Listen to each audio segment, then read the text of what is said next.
back to another episode of Card Talk, a podcast where we spend a little bit of time talking about cards from Lord of the Rings card game. I'm your host, Dave Walsh. And I'm Grant Thompson, just along for the ride. Oh, Ted is not with us tonight, and that's a shame. Ted had something happen, and so I guess, Grant, it's like going back to when we first started. You and I just doing it all by ourselves here. Yep. But a slight difference, we now have patrons that support us. Oh, you're right. Look at you. That is a Ted quality segue right over to the patrons. That was great. So, yes, Grant is absolutely right. We do have 24 patrons as of recording the show. And in order in which they joined, I actually like honoring those people who joined earliest first here. That's good.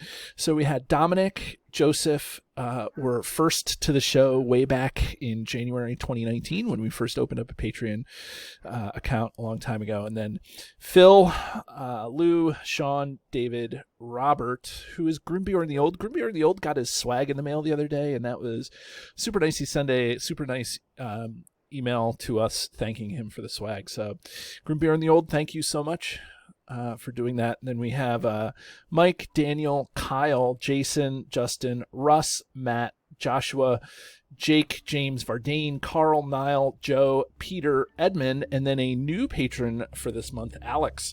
So thank you so much to everybody going on. And just so you guys know, next year's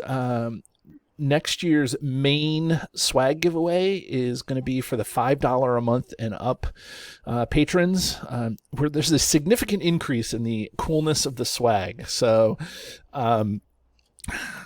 when significant increase happens to the coolness in the swag, that means that we're going to hold people to our little $5 a month thing, and hopefully we can distribute cool swag to everybody, but the main swag will be to the to those who are contributing $5 a month and up.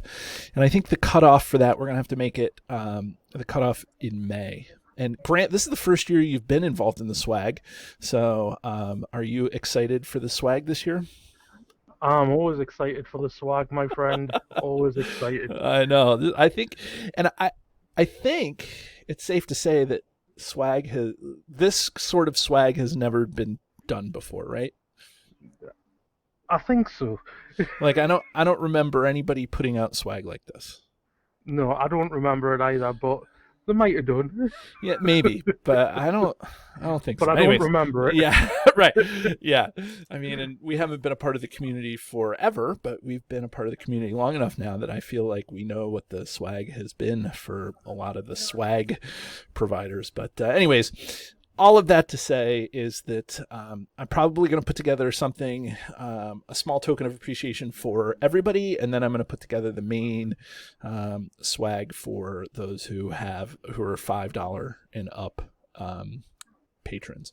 So anyways, to all our patrons, thank you so much for being a part of the show. Yes, definitely. Yeah, right.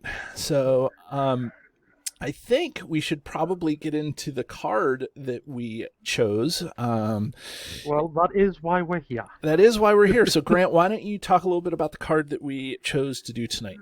Okay, well, we're talking about a one-cost tactics attachment from Wrath and Ruin called Durin's Axe.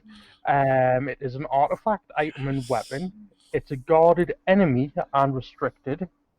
And it has attached hero gets attached to a hero. Attached hero gets +2 attack in response. After attached hero attacks and destroys an enemy, deal 1 damage to an enemy engaged with you. That is phenomenal. So one of the reasons why, before we get into talking about the cards, one of the reasons why we chose this is because last year around this time, we went over all the guarded cards that had been released up until that point. We had a couple of guests on the show. We talked about them all. And so just I'm sure that all the fans of the show know, that whole like completionist mentality. We need to make sure we get it all figured out.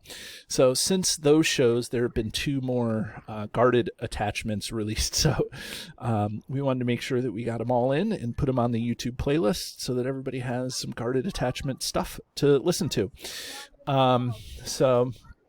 Regardless of that, Grant, what's your take on Durin's axe? I like Durin's axe. It's powerful, but not to the point of broken. The guarded enemy makes it a little bit easier to deal with, especially if you're carrying around things like sneak attack Gandalf or say Eomer or Dunhir that can attack into the staging area. It's a little bit easier to deal with said enemies. In Tactics Bilbo, for obvious reasons, Right.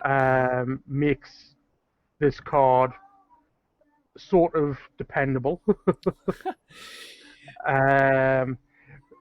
But again, it's a guarded card, so it has the drawback of pulling an enemy out of the encounter deck. Yeah, I mean, when you go back and listen to our series on guarded attachments, it's not like anything has changed in the cycle that when we talked about these, right? You're still pulling out an extra card. You still have to guard it. You still have to, I'll channel my inner Ted, and Ted would say, encounter cards are bad. So, you have to make sure you play this in the right spot. But there's a couple of benefits to this that I can't overlook. And that's number one, it's guarded enemy. I much prefer the guarded cards that you know what you're getting into when you play them. So like the Mithril Shirt is guarded location, the Sting is guarded enemy, this is guarded enemy.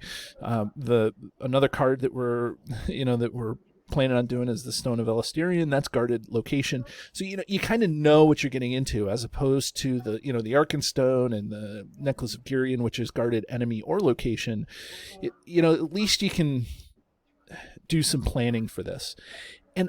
And maybe this is me, but I also think that, after playing a lot of the guarded attachments, and I really enjoy playing them, I feel like there's just a lot more ways to deal with an enemy than there is with like a location. You can deal with an enemy almost immediately, but I feel like locations hang around a lot more, because every deck has to have some way of fighting and defending and doing stuff like that. Like, you're never going to get anywhere if you have 3 heroes that all they do is quest, right?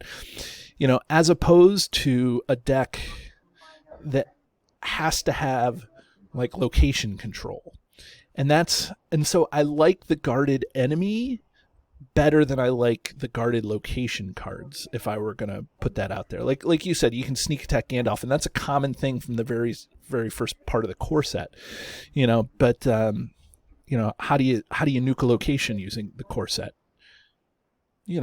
Of course you can control location, Northern Trackers, Lorien Guide, all those were in the core set, but it's a little more tricky, and I feel like you have to be set up to do those guarded locations. Yeah, definitely.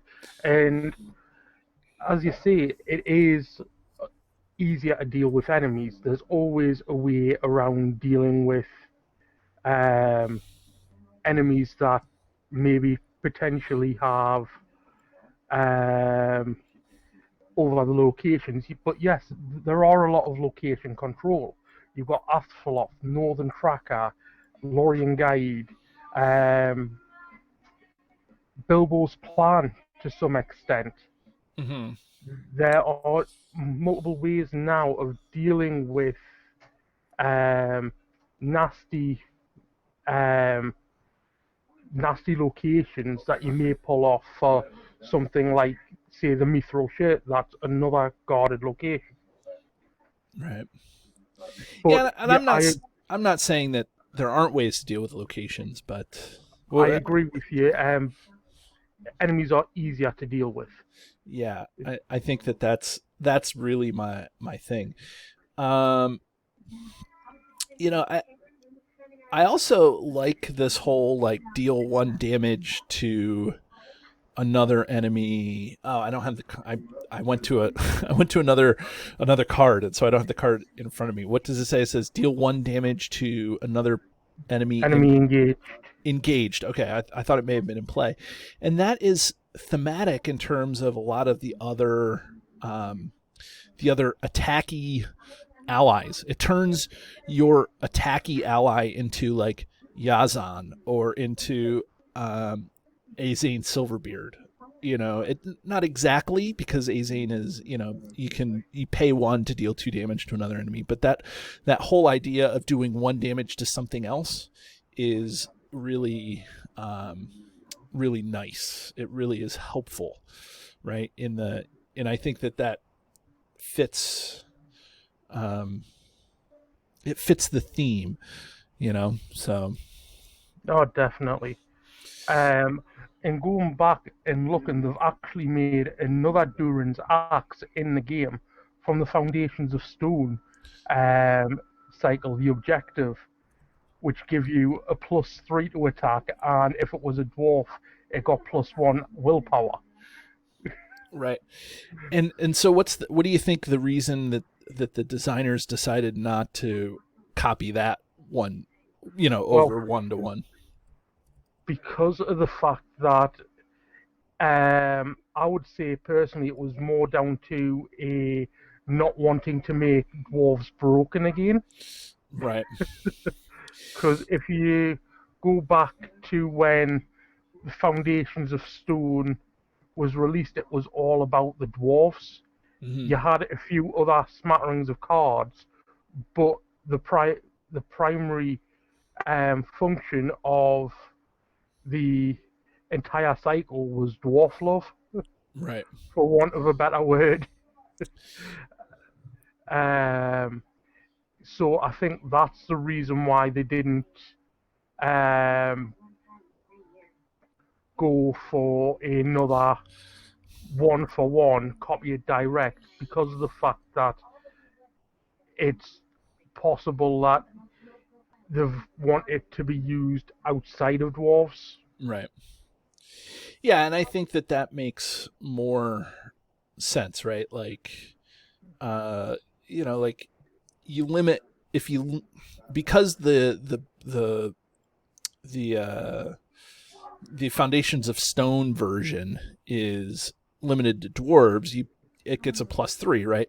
And Foundations of Stone, there's no like dwarf objective hero or objective ally or whatever, so it's not like it's not like it's not like you have to be playing dwarves, and you don't have to necessarily use Durin's axe. But I also know in the game there's nothing that gives you +3 attack. When something gives you +2 attack, that's huge. Like, that's on the order of Glamdring and Orcrist, and so that's fine. But nothing in the game gives you +3 attack unless you do something, like with Rosie Cotton, and you give Rosie Cotton extra. Like, you have to do some shenanigans to get a +3 attack. So I think that to bring it down to the kind of the normal power level and add that extra line, like, it just seems like now you have your 3 versions of a weapon. You have Glamdring, Orcrist, and Durin's axe. They each give you +2. But what do you want to do? Do you want to do damage? Do you want to draw a card? Do you want to get a resource? Like, it's up to you. So I love that. I love that it's there. So Yeah. who does this go on?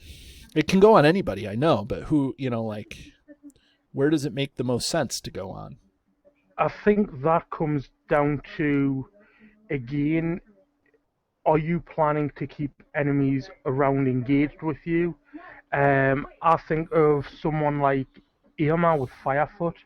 I was thinking the exact same thing. Like somebody, it's So just he's if he kills something in the staging area, and then goes and uses Firefoot to say, then uses Firefoot to deal extra damage. If that enemy hasn't died and it's 1 hit point away, Durin's axe can deal a finishing blow. right.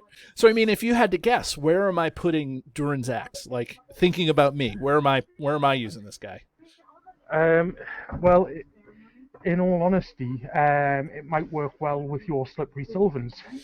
It could work well. I haven't put in my slippery Sylvan deck, but I will tell you that I've put this in a Hobbit deck, to help uh, Mary get up there. Tactics Mary. Uh, Yep, that would work. it's What also I'll it's also really good with if you're using tactics Bilbo. There's all those tricks that you can use to like get rid of the enemy and things like that. Yep. And that's cool. I guess Mariner's Compass gets rid of locations and things like that. But like I've even this is super corner case, but I put it in. I'm trying to develop a deck that beats Lake Town, not by killing smog. Well, eventually killing smog, but because you have to. But one that uses location control and encounter scrying, so that you can completely control what's going on in the game. And I put it in there because there's no enemies. So because there's no enemies in the encounter deck, I get to just flip through the cards, do that once, and then I get to put it in play on my hero for free. So it's a free, and as long as I'm using a Hobbit, I can do that with Sting too. But the problem is Hobbits don't really fit well into that deck. But nonetheless, it still boosts attack, and you need big attack to make Lake Town work out. So that's a corner case to use it. But yeah, I mean, it's like Durin's Axe. I'm so glad that it became a real card that you can use other than that, just for thematic reasons. I mean, I like the idea of Durin's Axe coming into play in the regular card pool. Oh, definitely. And I've put it in my dwarf mining deck for Nori. Right. That's a good. Yeah. Yeah, I mean, this guy can come on to, I don't know. I just think that any attacking hero, not any attacking hero because it's a guarded card, but if it's an attacking hero, you have to consider putting this on there as an option. If there's an easy way that you can get rid of enemies, then I think that this goes on there. I love that it's general use for any hero that you want. Yeah. So you're not restricted. You're not restricted in using this thing. So 3 Hunters deck, those are in your Grimbeorn deck, this would be a great thing. I mean, those are designed to just destroy enemies, right? So this, Yeah. You put this onto Legolas, and now you have, The only decks I would say this doesn't work in is decks where you aren't having enemies engaged with you. It works, but it doesn't work as well. Yeah, and that's the thing. Like, obviously, this is a guarded card, so you have to consider what your deck is doing.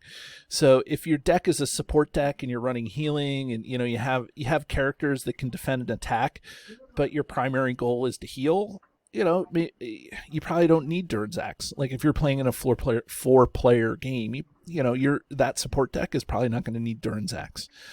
But if you're playing a solo, this is an option in one of those solo or 2-player games to help boost your hero, especially especially in the earlier cycles where there are a bunch of enemies that have 1 or 2 hit points. Like those. It seems like the thing that annoys me the most is those 1 or 2 hit point enemies that just you have 7 of them in the staging area, and it's like, brr. And I know that you have to deal 1 enemy or 1 damage to the enemies that are engaged with you, but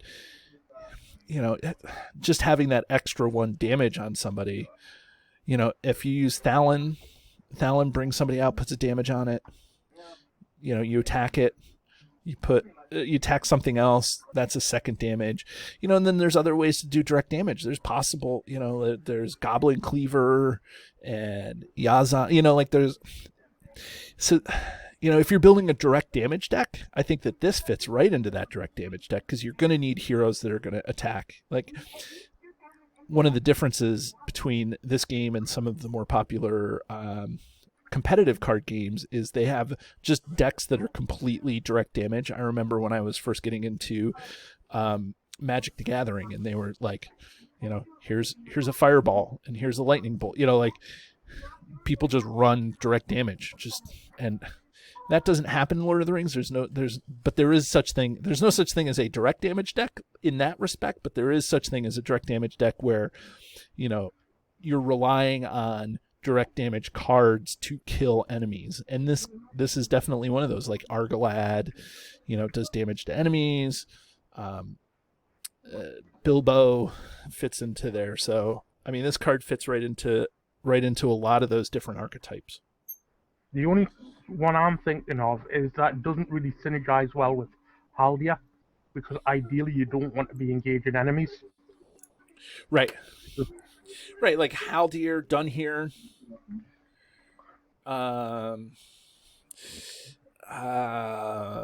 like any of those, staging area, Fastrid. Not that Fastrid's going to be used to defend, but like anything that's going to do stuff into the staging area, you don't want, or a support deck, like I said, things. If you don't want to engage enemies, this isn't going to be there for you. I'm even thinking, well, to kind of show you my train of thought. Escape from Umbar, you start with one of those Umbar sentries engaged with you. And not that this card is going to come out and engage you, not that this card is going to come out and help you turn one, because you have to go through that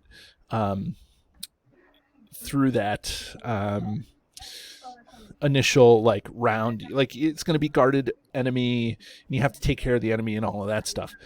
But the point is that scenarios like that where you're engaging enemies left and right, because the whole Escape from Umbar is all about the Umbar guards trying to chase you, and you're trying to get out of the towns, safely, and things like, it's a huge chase scene. Like those are the scenarios where something like this is going to be, show its worth, I guess is what I'm saying. Does that make sense? Yep. Yeah, and that's what I was trying to say earlier about those Khazad-dûm, Dwaradelf, where you have all those enemies, and eventually you're going to have to take care of them. This is where direct damage, or even just a little flavor of direct damage, can really help you out. And Durin's Axe becomes like one card in the arsenal of the cards that can help direct damage. But the fact that it gives you +2, like you said, on Tactics AMR, that's crazy, right? Like, oh, definitely. Or Leadership AMR, I would say Leadership AMR with Firefoot. Yeah. Because that obviously allows you to attack in the staging area, and then when you leave the stage, and if you've got an enemy engaged with you, you then trigger both Firefoot and Durin's Axe, and it can do an insane amount of damage. Right. Exactly. And so that's... Yeah, so I mean, I think that there's cases for it. Is this going in every single one of my, tactics deck? No. Is this a card that I'm, that I break out enough? Yeah. I think that I like this card. Like, this is just a fun, artifact. It's a fun weapon to have in the card pool. Grant, what about the art? I like the art. It's got that old rustic feel. Obviously, You can see the cobwebs on there. It's like it's been left in Moria. Yeah, I love the art because it, like, I feel like dwarves are very angular and linear in the stuff that they do. Very. Yeah. And then the elves are very scrolly and scripty and curves, and so like this to me looks exactly like the way that I would imagine a fancy dwarf battle axe to look, like no joke. So, well, should we ring this guy? Yes, we shall. So, if anybody doesn't know or has forgotten, we have a highly arbitrary yet scientific system where we rank these cards on a scale from 1 to 10, where 1 is the one card to rule them all, and 10 is the card that we throw back into the fiery chasm from whence it came.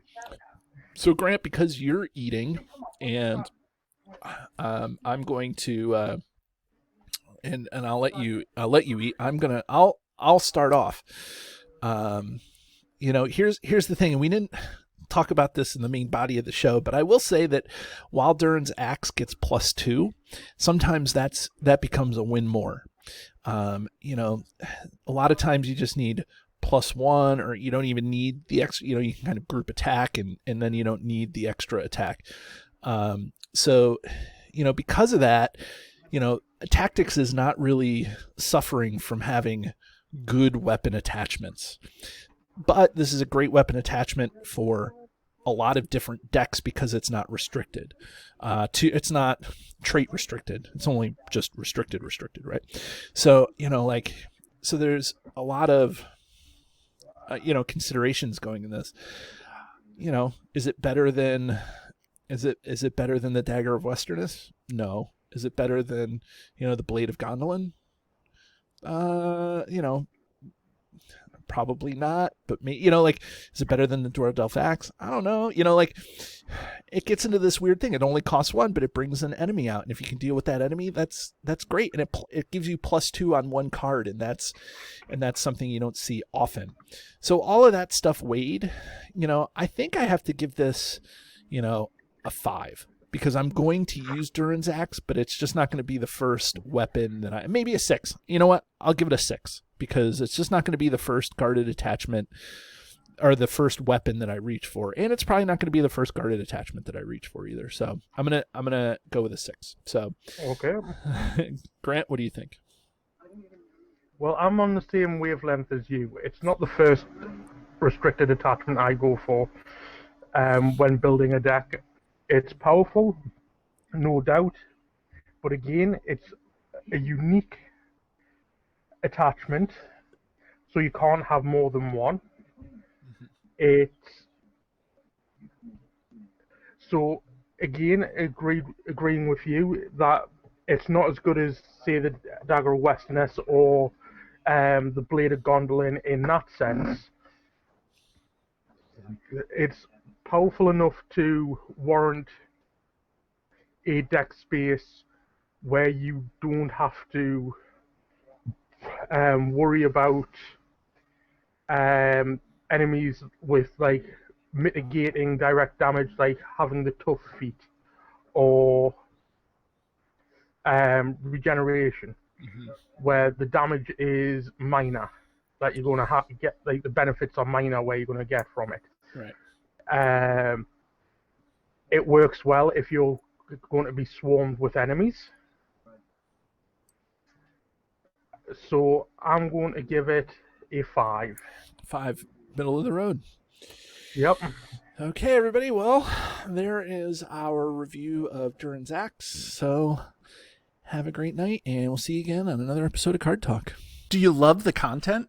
Here's what you can do to stay connected. Become a patron. The money collected through Patreon goes into keeping the lights on here at the podcast. We love our patrons, and you can join at many different levels. Visit patreon.com/cardtalk2018.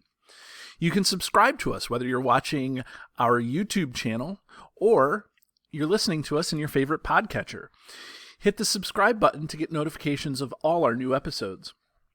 Didn't know we were an audio podcast? Find us by searching Card Talk to get access to our 120 plus regular episodes. Didn't know we were a video channel? Find us by searching Card Talk LOTR LCG on YouTube, and there you can find not only our regular episodes, but you can find our bonus playthroughs and other content related to the game.